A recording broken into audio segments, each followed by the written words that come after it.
अरे का हो सखी? का हो सखी?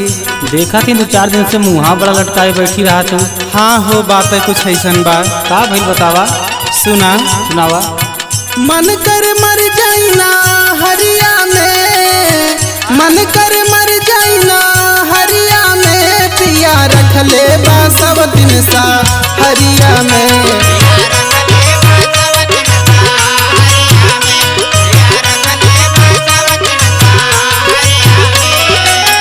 मन कर मर जाइना हरिया में, मन कर मर जाइना हरिया में, पिया रख ले बा सब दिन सा हरिया में।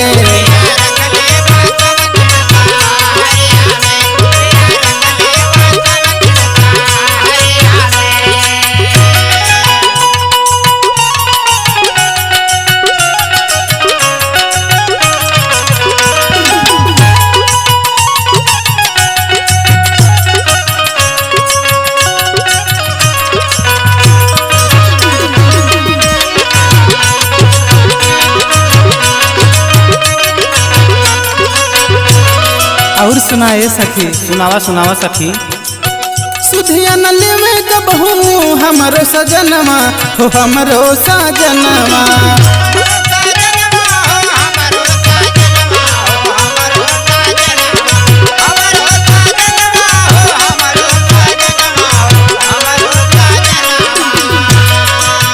बढ़ला कलेश कहियो करे न फोनवा हो, करे न फोनवा।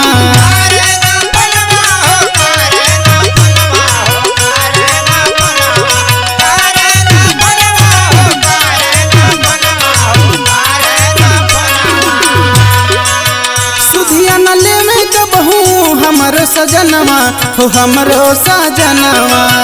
बढ़ला कलेश कहियो करे न फोनवा हो, करे न फोनवा। और सुनाए सखी? सुनावा सुनावा।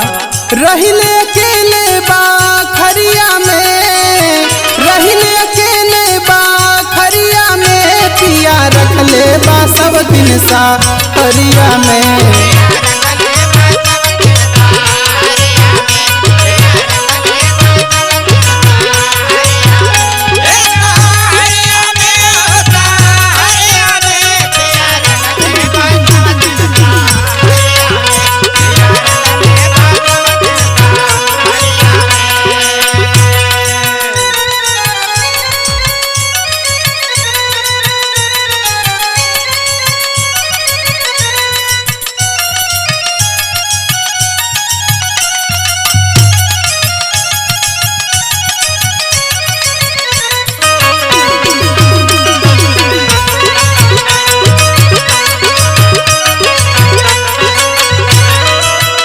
अरे सखी घबरा न कहूँ बाज हुई है। और सुनावा का कहत हूँ? अच्छा सुना, सैया के बिना सुना लागे अंगनवा हो, लागे अंगनवा।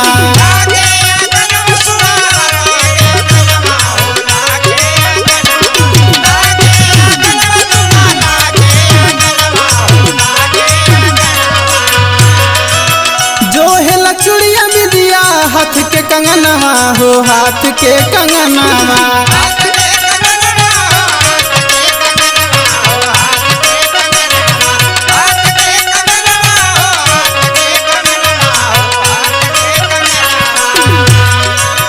सैया के बिना सुना लागे अंगनवा हो, लागे अंगनवा।